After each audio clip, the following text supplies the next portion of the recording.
Hi dears, welcome back.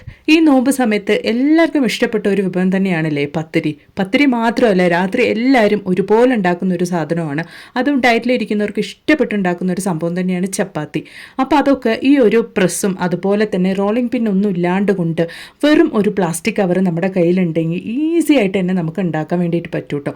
അതും കുഴയ്ക്കണ്ട, പരത്തണ്ട, ഇതുപോലൊരു plastic cover നിങ്ങളുടെ കയ്യിലുണ്ടായാൽ മതി. ഈസി ആയിട്ട് തന്നെ നമുക്ക് പത്തിരിയും ചപ്പാത്തിയും ഉണ്ടാക്കാം.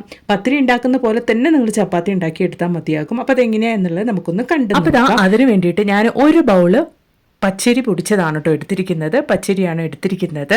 അത് നമുക്ക് ഒരു ബൗൾ ഇതുപോലൊരു പാനിലേക്ക് ഇട്ട് കൊടുക്കാം. ഈ ഒരു സമയത്ത് തന്നെ നമുക്ക് ആവശ്യത്തിനുള്ള ഉപ്പും കൂടെ ചേർത്ത് കൊടുക്കാം കേട്ടോ. ഉപ്പ് ഇട്ടതിന് ശേഷം നമുക്ക് നല്ല രീതിക്കൊന്ന് മിക്സ് ചെയ്ത് കൊടുക്കാം. അപ്പോൾ ഇനി നമുക്ക് ഇതിലേക്ക് ആവശ്യമായിട്ടുള്ള വെള്ളം ചേർത്ത് കൊടുക്കാം കേട്ടോ. അപ്പോൾ 1.5 ബൗൾ വെള്ളമാണ് നമ്മൾ ചേർത്ത് ഒഴിച്ചു കൊടുക്കുന്നത് ഈ ഒരു സമയത്ത്. കാരണം നമ്മൾ ഒരു ബൗള് മാവിലേക്ക് 1.5 ബൗൾ വെള്ളം എന്നുള്ള റേഷ്യോയിലാണ് നമ്മൾ ചേർത്ത് കൊടുക്കുന്നത്. അപ്പോഴാണ് നമുക്ക് പത്തിരി നല്ല പെർഫെക്റ്റ് ആയിട്ട് കിട്ടുള്ളൂ കേട്ടോ. അപ്പോൾ ഒരു തവി ഉപയോഗിച്ച് നമുക്ക് കട്ടകളൊന്നും ഇല്ലാണ്ട് കൊണ്ട് നല്ല രീതിക്ക് നമുക്ക് ഇതുപോലെ ഒന്ന് മിക്സ് ചെയ്ത് കൊടുക്കാം. ഒരുപാട് പേർക്കുള്ള ഒരു വലിയൊരു പ്രശ്നം തന്നെയാണ്, പത്തിരി എല്ലാവർക്കും ഇഷ്ടമാണ്, പക്ഷേ അത് നമ്മൾ വാട്ടിക്കുഴച്ച് ആ ഒരു ചൂടോടുകൂടി കുഴച്ചെടുക്കുമ്പോൾ കൈയൊക്കെ നല്ല രീതിക്ക് ചൂടുകൊണ്ട് പൊള്ളിയൊക്കെ പോവില്ലേ. അതുകൊണ്ട് തന്നെ എല്ലാവരും ഈ ഒരു പത്തിരി ഇതുമൂലം തന്നെ ഉണ്ടാക്കാൻ വേണ്ടിയിട്ട് ബുദ്ധിമുട്ടിയിട്ട് ഉണ്ടാക്കാറില്ല. അപ്പോൾ ഇനി ഈസി ആയിട്ട് ഇതുപോലൊരു ബാറ്റർ നിങ്ങൾ റെഡിയാക്കിയാൽ മതി കേട്ടോ. അപ്പോൾ അതെങ്ങനെയാണ് നമ്മൾ ഇനി കൈ തൊടാണ്ട് കുഴച്ചെടുക്കുന്നത് എന്നുള്ളതും കൂടെ കണ്ടു നോക്കാം. അപ്പോൾ അതിന് വേണ്ടിയിട്ട് നമുക്ക് അടുപ്പിൽ വെച്ചിട്ട് ആദ്യമേ നിങ്ങൾ നല്ല ഫുൾ ഫ്ലെയിമിലിട്ടിട്ട് നല്ല രീതിയിലൊന്ന് മിക്സ് ചെയ്ത് കൊടുക്കുക കേട്ടോ. ചെറിയ തോതിൽ അതൊന്ന് നമുക്ക് കുറുകുന്നു എന്ന് തോന്നുന്ന ആ ഒരു സമയത്ത് നമുക്ക് കൈ എടുക്കാണ്ട് അത് ഇളക്കി കൊടുക്കണം. ലോ ഫ്ലെയിമിലും വെച്ചുകൊണ്ടിരിക്കണം കേട്ടോ. വേഗത്തിൽ തന്നെ നമുക്ക് പച്ചരി ആയതുകൊണ്ട് തന്നെ വേഗത്തിൽ തന്നെ അത് കുറുകി നല്ല രീതിയിൽ നമുക്ക് മിക്സ് ചെയ്ത് കിട്ടും കേട്ടോ. തുടക്കക്കാർക്ക് വരയ്ക്കും ഈസി ആയിട്ട് ഈ ഒരു പത്തിരി ഉണ്ടാക്കാം. കുട്ടികൾക്ക് വരയ്ക്കും തന്നെ ഇനി നമുക്ക് വീട്ടിൽ പത്തിരി ഉണ്ടാക്കാം. നോമ്പിൽ എല്ലാവർക്കും ഇഷ്ടപ്പെട്ട ഒരു വിഭവം തന്നെയാണ് ഈ ഒരു പത്തിരി കേട്ടോ. അപ്പോൾ എല്ലാവർക്കും ഇനി ഇതുപോലെ തന്നെ പത്തിരി ഉണ്ടാക്കാം. സെയിം മെഷർമെൻറ്റ് തന്നെയാണ് കേട്ടോ. നിങ്ങൾ ചപ്പാത്തി ഉണ്ടാക്കുമ്പോൾ ഗോതമ്പ് പൊടിയും ഇതുപോലെ നിങ്ങൾ കുഴയ്ക്കാണ്ടേ പരത്താണ്ട് ഇതുപോലെ നിങ്ങൾ വെള്ളമൊക്കെ കണക്കാക്കിയിട്ട് ഇതുപോലെ തന്നെ മിക്സ് ചെയ്തിട്ട് നിങ്ങൾക്ക് മാവ് കുഴച്ചെടുക്കാവുന്നതാണ് കേട്ടോ. ഈസി ആയിട്ട് നല്ല സൂപ്പർ സോഫ്റ്റ് ആയിട്ടുണ്ട് നമുക്ക് ചപ്പാത്തിയും കുഴച്ചെടുക്കാൻ വേണ്ടിയിട്ട് സാധിക്കും. നോക്കി കൈ വിടാണ്ട് കൊണ്ട് ഞാനിത് നല്ല രീതിയിലൊന്ന് മിക്സ് ചെയ്ത് കൊടുക്കുന്നുണ്ട്. വെറും നമുക്ക് നല്ല രീതിയിലൊന്ന് നല്ല ഫ്ലെയിം ഒന്ന് കത്തിച്ചിട്ട് നമ്മൾ ജസ്റ്റ് ഒരു 5 മിനിറ്റ് കഴിയുമ്പോൾ തന്നെ അതൊന്ന് കുറുകി വരും. ആ ഒരു സമയത്ത് നമ്മൾ ലോ ഫ്ലെയിമിലാക്കുമ്പോൾ ഒരു 5 മിനിറ്റ് സമയം കൊണ്ട് തന്നെ നല്ല രീതിയിൽ നമുക്ക് ഇതുപോലെ ഒന്ന് കുഴച്ചെടുക്കാൻ പറ്റുന്നുണ്ട് കേട്ടോ. നോക്കി നല്ല രീതിയിൽ നമുക്ക് ആ ഒരു പാനിൽ നിന്നും നമുക്ക് മാവ് വിട്ട് വരുന്നുണ്ട്. നിങ്ങൾക്ക് കണ്ടാൽ മനസ്സിലാകും. ഈ ഒരു സമയത്തൊക്കെ നിങ്ങൾ ലോ ഫ്ലെയിമിൽ തന്നെ വെക്കുക. നല്ല രീതിയിൽ ഇതുപോലെ ഒന്ന് മിക്സ് ചെയ്ത് കൊടുക്കുക കേട്ടോ. അപ്പോൾ അതുപോലെ തന്നെ മാവിൻ്റെ ആ ഒരു മാവ് കുഴയ്ക്കുന്നതിന് മുമ്പ് ബാറ്റർ റെഡിയാക്കിയപ്പോൾ അതിലേക്ക് ഞാൻ 1 ടേബിൾ സ്പൂൺ അളവിലേക്ക് വെളിച്ചെണ്ണ കൂടി ചേർത്ത് കൊടുത്തിട്ടുണ്ടായിരുന്നു. അത് ഞാൻ പറയാൻ വേണ്ടിയിട്ട് വിട്ടു. വെളിച്ചെണ്ണ ചേർത്ത് കൊടുക്കുമ്പോഴാണ് നല്ല സോഫ്റ്റ് ആയിട്ട് നമുക്ക് നമ്മുടെ പത്തിരി കിട്ടുള്ളൂ കേട്ടോ. അപ്പോൾ നോക്കിയതാ നല്ല രീതിയിൽ ഞാൻ ഇതുപോലെ ഒന്ന് നല്ല രീതിയിൽ തന്നെ ഒന്ന് കുഴച്ചെടുത്തിട്ടുണ്ട്. ഇനി നമുക്ക് ഇത് വേറൊരു പാത്രത്തിലേക്കൊന്ന് മാറ്റണം. കാരണം ആ ഒരു പാനിലുള്ള ചൂട് നമുക്ക് ആവശ്യമില്ല. അതുകൊണ്ട് തന്നെ നമുക്കിതൊരു വേറെ പാത്രത്തിലേക്കൊന്ന് മാറ്റി വെക്കാം. എന്നിട്ട് നമുക്ക് ഒന്ന് മൂടി വെക്കാം. അല്ലെങ്കിൽ നമ്മൾ മൂടി വെച്ചിട്ടില്ലെങ്കിൽ അത് ഇറുകിപ്പോകും. നമുക്കത് നല്ല രീതിക്ക് കുഴച്ചെടുക്കാൻ പറ്റില്ല. അത് മാത്രമല്ല, നമ്മൾ കുഴച്ചെടുക്കുന്ന സമയത്ത് ചെറിയ ചെറിയ ക്രാക്കൊക്കെ വരാനുള്ള ചാൻസ് ഉണ്ട് കേട്ടോ. അപ്പോൾ ഞാൻ ഇതുപോലെ ഒന്ന് ക്ലോസ് ചെയ്ത് വെച്ചിട്ടുണ്ട്. അപ്പോൾ തണുത്തതിന് ശേഷം നമുക്കിത് ഓപ്പൺ ചെയ്തിട്ട് കുഞ്ഞു കുഞ്ഞു ബോൾസ് ആക്കിയിട്ട് നമുക്കിത് പത്തിരിക്ക് ആവശ്യമായിട്ടുള്ള ബോൾസ് ആക്കിയിട്ട് എടുക്കാം. ഞാനിവിടെ രാവിലെ മോൾക്ക് ബ്രേക്ക്ഫാസ്റ്റിന് വേണ്ടിയിട്ടാണ് ഇപ്പോൾ ഉണ്ടാക്കുന്നത്.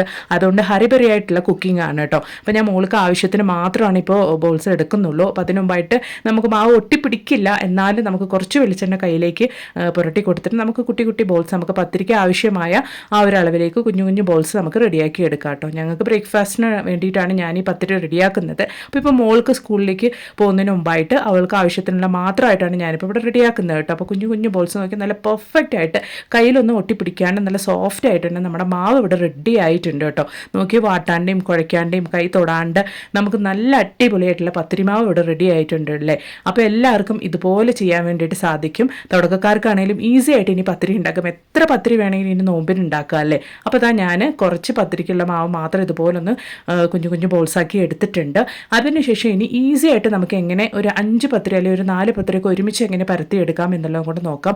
അതിന് വേണ്ടിയിട്ട് ഞാൻ ഇതുപോലെ പ്ലാസ്റ്റിക് കവർ കട്ട് ചെയ്ത് എടുത്തിട്ടുണ്ട് കേട്ടോ. അതിനുശേഷം നമുക്ക് ആ ഒരു പ്ലാസ്റ്റിക് കവറിലേക്ക് നമ്മൾ വെക്കുന്ന ഈ ഒരു മാവ് ഒട്ടിപ്പിടിക്കാതിരിക്കാൻ വേണ്ടിയിട്ട് നമുക്ക് കുറച്ച് കോക്കനട്ട് ഓയിൽ എടുത്തിട്ട് ആ ഒരു മാവിൻ്റെ 2 സൈഡിലേക്കുമായിട്ട് നമുക്ക് പരത്തി കൊടുക്കാം കേട്ടോ. അതിനുശേഷമാണ് നമ്മൾ ഈ ഒരു മാവ് വെച്ചിട്ട് നമ്മൾ പരത്തിയെടുക്കാൻ വേണ്ടിയിട്ട് പോകുന്നത്, അതായത് പ്രസ് ചെയ്തെടുക്കാൻ വേണ്ടിയിട്ട് പോവുകയാണ്. അതും നമുക്ക് പ്രസ്സൊന്നും ഇല്ലാണ്ട് കൊണ്ട്. അപ്പോൾ ഇതാ ഈവനായിട്ട് എല്ലാ പ്ലാസ്റ്റിക്കിലും ഞാൻ മേലെയും താഴെയായിട്ട് നല്ല രീതിക്കൊന്ന് വെളിച്ചെണ്ണ അപ്ലൈ ചെയ്ത് കൊടുക്കുന്നുണ്ട് കേട്ടോ. അപ്പോൾ നമുക്ക് ഒട്ടിപ്പിടിക്കില്ല. നല്ല കിഡിലും നാടൻ പത്തിരി തന്നെ നമുക്ക് റെഡിയാവും കേട്ടോ. തുടക്കക്കാർക്കാണെങ്കിലും ഈസി ആയിട്ട് ഇനി പത്തിരി ഉണ്ടാക്കാം. അത് രാവിലെയൊക്കെ ഹറി ബറിയായിട്ട് നമ്മൾ ഉണ്ടാക്കുമ്പോൾ ഈ ഒരു മെത്തേഡ് ഫോളോ ചെയ്യുകയാണെങ്കിൽ ഒറ്റയടിക്ക് നമുക്ക് 4, 5, അതായത് നമ്മൾ ഒരു തവണ ഉണ്ടാക്കുമ്പോൾ നമുക്ക് അറിയാൻ പറ്റും നമുക്ക് ഇനിയും കൂടുതലായിട്ട് നമുക്ക് മേലെ വെച്ച് ഉണ്ടാക്കാൻ പറ്റും എന്നുള്ളത്. അതിനനുസരിച്ച് നിങ്ങൾക്ക് 6, 7 ഒക്കെ ആയിട്ട് കൂട്ടി വെച്ചിട്ട് നിങ്ങൾക്ക് മേളിലായിട്ട് നിങ്ങൾക്ക് വെച്ച് പത്തിരി ഉണ്ടാക്കാവുന്നതാണ് കേട്ടോ. അപ്പോൾ ഞാനിവിടെ നിങ്ങൾക്ക് കാണിക്കുന്നത് 4 പത്തിരി ഒരുമിച്ച് എങ്ങനെ പ്ലാസ്റ്റിക് കവർ ഉപയോഗിച്ച് മേലെ വെച്ച് ഉണ്ടാക്കുക എന്നുള്ളതാണ്. നോക്കിയാൽ ഞാൻ ചെയ്യുന്ന പോലെ നിങ്ങൾ ചെയ്താൽ മതി കേട്ടോ. മാവ് നല്ല പെർഫെക്റ്റ് ആയിട്ട് നമുക്ക് റെഡിയായെങ്കിൽ മാത്രമാണ് ഇങ്ങനെ ചെയ്യാൻ പറ്റുക. അത് മാത്രമല്ല എല്ലാ മാവും ഇതുപോലെ ഈവൺ ആയിട്ട് ഇരുന്നെങ്കിൽ മാത്രമല്ല നമ്മളത് പ്രസ് ചെയ്തെടുക്കും. ഇതുപോലൊരു പാത്രമാണ് കേട്ടോ നമ്മൾ പ്രസ് ചെയ്തെടുക്കാൻ വേണ്ടി എടുക്കുന്നത്. ഇതുപോലെ ആ ഒരു പാത്രം വെച്ചിട്ട് നിങ്ങൾ ഈവൺ ആയിട്ട് ജസ്റ്റ് നിങ്ങളുടെ കൈയുടെ ആ ഒരു ഭാഗം ഇങ്ങനെ വെച്ചൊന്ന് പ്രസ് ചെയ്ത് കൊടുത്താൽ മതി കേട്ടോ. അപ്പോൾ നമുക്ക് ഈവൺ ആയിട്ട് തന്നെ നമ്മുടെ പത്തിരി ഇതുപോലെ നമുക്ക് പ്രസ് ചെയ്ത് കിട്ടും. നോക്കി ഞാൻ ആദ്യമേ ഒന്ന് പ്രസ് ചെയ്തിട്ട് നോക്കി അത് ലെവലായിട്ട് ഇരിക്കുന്നുണ്ടോ എന്നുള്ളത്. അന്നതിന് ശേഷം ഒന്നും കൂടെ വെച്ച് നന്നായിട്ട് ഈവൺ ആയിട്ട് നമുക്ക് എല്ലാ സൈഡിലേക്കും ഒന്ന് പരത്തുന്ന പോലെ കൈ വെച്ചോട്ട് തന്നെ ഒന്ന് അഡ്ജസ്റ്റ് ചെയ്ത് കൊടുത്താൽ മതി. ഒറ്റയടിക്ക് നമുക്ക് 4 പത്തിരി റെഡിയാകും. നമ്മളിതിൽ കുറച്ച് വെളിച്ചെണ്ണയാണ് അപ്ലൈ ചെയ്ത് കൊടുത്ത് പരത്തിയിരിക്കുന്നത്. അപ്പോൾ നമ്മുടെ നാടൻ പത്തിരിയുടെ സ്റ്റൈലിന് വേണ്ടിയിട്ട് കുറച്ച് പൊടി ഇതുപോലെ തട്ടിലിട്ടിട്ട് ഇതുപോലെ നമുക്ക് തിരിച്ചും മറിച്ചും നമ്മൾ റെഡിയാക്കിയ പത്തിരിയിലേക്ക് ഒന്ന് മാവ് പുരട്ടി കൊടുത്തിട്ട് തട്ടിയെടുത്തിട്ട് ഒന്ന് ചുട്ടെടുത്താൽ മാത്രം മതിയാവട്ടെ. നമ്മുടെ കിഡ്ഡലൻ പത്തിരി ഇവിടെ റെഡി ആയിട്ടുണ്ട്. ഇനിയിപ്പോൾ പ്രയാസമില്ലല്ലോ. നോമ്പിന് എത്ര പത്തിരി വേണമെങ്കിലും നമുക്ക് അനായാസമായിട്ട് ഉണ്ടാക്കിയെടുത്തിട്ട് കഴിക്കാൻ വേണ്ടിയിട്ട് സാധിക്കും.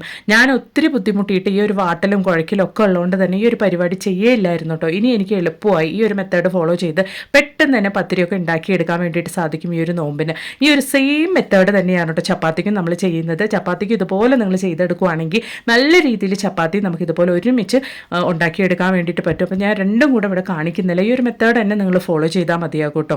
ഞാൻ രണ്ടും കൂടെ കാണിച്ചു കഴിഞ്ഞാൽ വീഡിയോയുടെ ഡ്യൂറേഷൻ കൂടുതലായി പോകും. അപ്പോൾ അതുകൊണ്ട് തന്നെ ഞാൻ ഇവിടെ ഇപ്പോൾ പത്തിരി റെഡിയാക്കുന്നത് മാത്രമാണ് കാണിക്കുന്നത്. നിങ്ങൾ ജസ്റ്റ് ഇതേ മെത്തേഡ് ഫോളോ ചെയ്താൽ മതി ചപ്പാത്തിക്ക് കേട്ടോ. അപ്പോൾ ഇതാ നമ്മുടെ പത്തിരിയൊക്കെ ഞാൻ നല്ല രീതിയിൽ പൊടിയിലിട്ട് തിരിച്ചു മറിച്ചു ഞാൻ പൊടിയിലിട്ട് നല്ല രീതിയിലൊന്ന് ആക്കി എടുത്തിട്ടുണ്ട്. ഇനി നമുക്കിത് നല്ല രീതിയിലൊന്ന് ചുട്ടെടുക്കാം കേട്ടോ. നിങ്ങൾക്ക് കണ്ടാൽ മനസ്സിലാവും വേഗത്തിൽ തന്നെ നമ്മുടെ പത്തിരി പൊള്ളച്ച് വരുന്നതായിട്ട്. അപ്പോൾ ഇതാ ഞാൻ പാൻ അടുപ്പിലേക്ക് വെച്ച് പാന് ചൂടായതുകൊണ്ട് നമ്മൾ റെഡിയാക്കി പത്തിരി ഇട്ട് കൊടുക്കുന്നുണ്ട്. പത്തിരി പൊട്ടുന്ന ഒന്നുമില്ല കേട്ടോ. നല്ല രീതിയിൽ തന്നെ നമുക്ക് ഉണ്ടാക്കിയെടുക്കാൻ പറ്റുന്നുണ്ട്. ഞാനിവിടെ 3 ബർണറിലും, അതായത് എൻ്റെ 3 അടുപ്പിലും ഞാൻ 3 പാൻ വെച്ചിട്ടാണ് ഞാൻ ഉണ്ടാക്കിയെടുക്കുന്നത്. വലിയ പാനൊക്കെ ആണെങ്കിൽ ഒറ്റയടിക്ക് തന്നെ 4, 5 ഒക്കെ ചുട്ടെടുക്കാൻ വേണ്ടിയിട്ട് സാധിക്കും. അപ്പോൾ ഞാൻ എൻ്റെ 3 അടുപ്പിലും കൂടെ 3 പത്തിരി ഇട്ട് കൊടുത്തിട്ട് വേഗത്തിൽ ചുട്ടെടുക്കുകയാണ് മോൾക്ക് ബ്രേക്ക്ഫാസ്റ്റിന് വേണ്ടിയിട്ട്. അപ്പോൾ അതാ നോക്കി നിങ്ങൾക്ക് കണ്ടാൽ മനസ്സിലാവും അത് പൊള്ളച്ച് വരുന്നതായിട്ട് നിങ്ങൾക്ക് കാണാൻ വേണ്ടിയിട്ട് സാധിക്കും. അതാണ് നമ്മുടെ പത്തിരിയുടെ പെർഫെക്ഷൻ കേട്ടോ. നമ്മൾ പ്രസ് ചെയ്ത് കൊടുക്കട്ടോ, ഒരു ആവശ്യമില്ല. നമ്മൾ ജസ്റ്റ് തിരിച്ചു മറിച്ചിട്ട് കൊടുത്താൽ മാത്രം മതി. നല്ല രീതിയിൽ ആ ഒരു പത്തിരി പൊള്ളച്ച് വരുന്നതാണ് നമുക്ക് വെന്തു എന്നുള്ളതിന് അർത്ഥം. എല്ലാവർക്കും അറിയുന്ന കാര്യമാണ്. അപ്പോൾ ഇതാ പത്തിരി റെഡി ആയിട്ടുണ്ട് കേട്ടോ. അപ്പോൾ ഞാൻ ഒന്നും കൂടെ ഒന്ന് ഇട്ട് കാണിക്കാം. നിങ്ങൾക്ക് കാണാവുന്നതാണ്. നല്ല രീതിയിൽ നമ്മുടെ പത്തിരി ഒന്ന് പൊള്ളച്ച് വരുന്നുണ്ട്. അപ്പോൾ ആ പൊടിയൊക്കെ ഒന്ന് നീക്കിയതിന് ശേഷം ഒരു പത്തിരിയും കൂടെ ഞാൻ ഇട്ട് കൊടുക്കുന്നുണ്ട് കേട്ടോ. അപ്പോൾ നല്ല രീതിയിൽ തന്നെ നമുക്ക് നമ്മുടെ പത്തിരിയൊക്കെ പൊള്ളച്ച് വരുന്നുണ്ട്. നല്ല രീതിയിൽ തന്നെ റെഡിയാവുന്നുണ്ട്. അപ്പോൾ ഈ ഒരു നോമ്പിന് എല്ലാവരും ഈ ഒരു മെത്തേഡ് ഒന്ന് ട്രൈ ചെയ്ത് നോക്കുക കേട്ടോ. ഈസി ആയിട്ട് എത്ര പത്തിരി വേണമെങ്കിലും നമുക്ക് ഒറ്റയ്ക്ക് ഇരുന്ന് ഉണ്ടാക്കാൻ വേണ്ടിയിട്ട് സാധിക്കും. ഇഷ്ടപ്പെടുകയാണെങ്കിൽ ഫ്രണ്ട്സ് ആൻഡ് ഫാമിലി കൂടെ ഒന്ന് ഷെയർ ചെയ്ത് കൊടുക്കുക കേട്ടോ. സെയിം മെത്തേഡിൽ തന്നെ നമുക്ക് ചപ്പാത്തിയും ഈസി ആയിട്ട് തന്നെ രാത്രി ഡിന്നറിനൊക്കെ റെഡിയാക്കാവുന്നതാണ്. അപ്പോൾ എല്ലാവരും ഒന്ന് ട്രൈ ചെയ്ത് നോക്കുക ഇതുപോലെ. എന്നിട്ട് നിങ്ങളുടെ വലിയൊരു അഭിപ്രായങ്ങളൊന്ന് കമൻറ്റ് ബോക്സിലിട്ട് അറിയിക്കും കൂടെ ചെയ്യാം കേട്ടോ. പിന്നെ ഒരു പുതിയ വീഡിയോ ആയിട്ട് നിങ്ങളുടെ അടുത്തേക്ക് വരുന്നത് വരയ്ക്കും എല്ലാവർക്കും ബൈ. Thanks for watching.